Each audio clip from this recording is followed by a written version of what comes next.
The bridge, day 3, the fatality count increases, but the number of missing is reduced dramatically, from 30 unaccounted for to 8.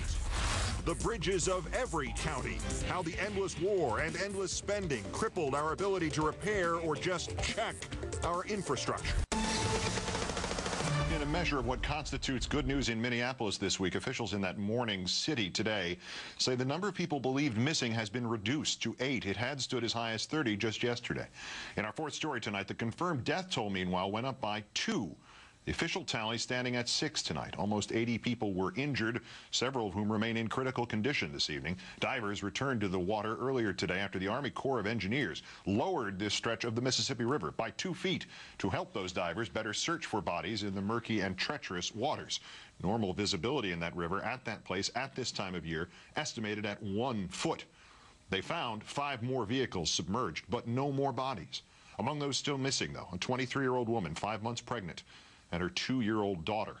Visiting the scene today, the First Lady, Laura Bush, said so many good stories have come out of this tragedy, and, quote, it really encourages people.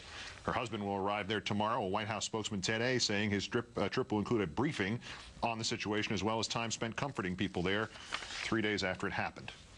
But comfort is not all that the city of Minneapolis seeks right now. In addition to the bodies to be found, there is the undiscovered truth, the explanation for how this happened. Tonight, the U.S. Transportation Department announced it will investigate the Federal Highway Administration, the agency which inspected the I-35W bridge. Questions investigators will consider whether the agency followed recommendations last year to improve oversight on deficient bridges and the federal funding for them. Governor Tim Pawlenty has called this an engineering issue. We do not know whether his engineers felt constrained by his budgets, but just tonight, a spokesman for the governor announced he will consider raising the state's 20-cent per gallon gas tax, an increase he vetoed before, even though the money would have gone to state infrastructure.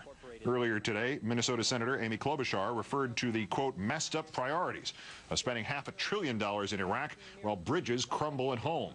New York Congresswoman Louise Slaughter drawing the connection even tighter, calling the bridge victims, quote, almost victims of war because our, quote, perpetual war depletes the funds available to maintain our infrastructure.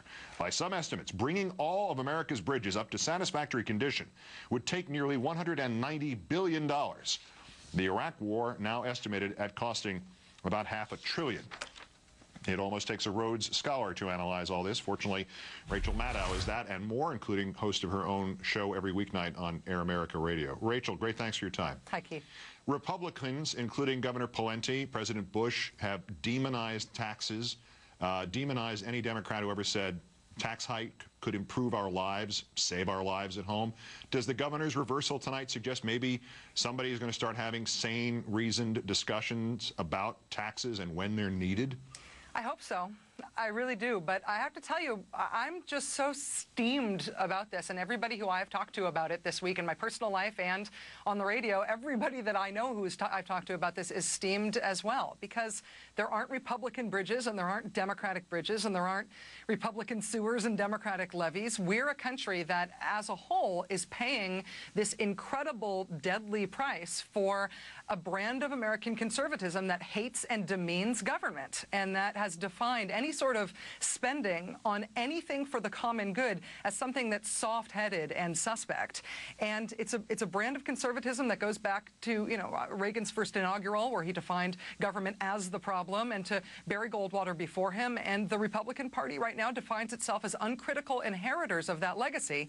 And while they may be benefiting from it politically, we're all paying the price for it in terms of a country that's just falling apart. It's a national disgrace. And I hope the governor's change of heart is a sign of a change in it, but the fact that the president this week still used an anti-tax, anti-government piece of rhetoric to explain why he's going to veto kids' health insurance and why he's going to veto wastewater infrastructure bills doesn't make me feel like it's going to change anytime soon in that party. Yeah, that was a privately owned bridge now, in which the owners were threatening to move the bridge to another state. They'd be able to get the tax money under those circumstances. But sure. Is it fair, is it premature to blame spending shortfalls for this when the state rates so well on its bridges in Minnesota? And we have no evidence at this point that any organization warned that 35W was in anything resembling imminent trouble or needed more money than it was getting for upkeep.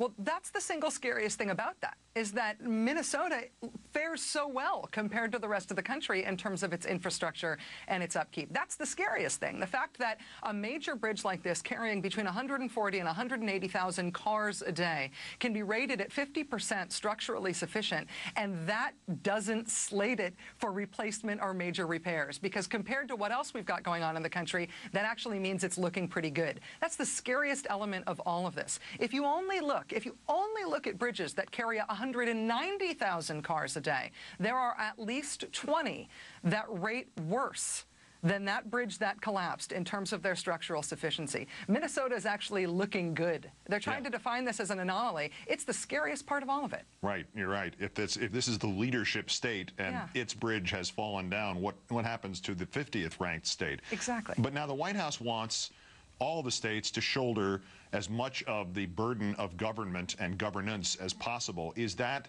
some sort of variety or mutation of the push for small government, the original principled idea, or an attempt to disperse accountability so that, you know, corporations and contractors and such can get to the public trowel more easily? What is it? Well, I think it's a way to deflect accountability for this specific crisis in one hand, but it also denies the historical truth in the United States that 80% of highway money comes from the federal government. And this government would like it to seem like this is some sort of state problem. The initial response immediately from the White House was, well, the state's responsibility was to maintain that bridge and they should have known about it and it was their responsibility to act. No, the federal government is 80% responsible historically for highway funding in this country. And to have an anti-government, demeaning of any spending on the public good bit of rhetoric coming out from the White House on the very week that this interstate collapsed, it tells me that all they're planning on doing is deflecting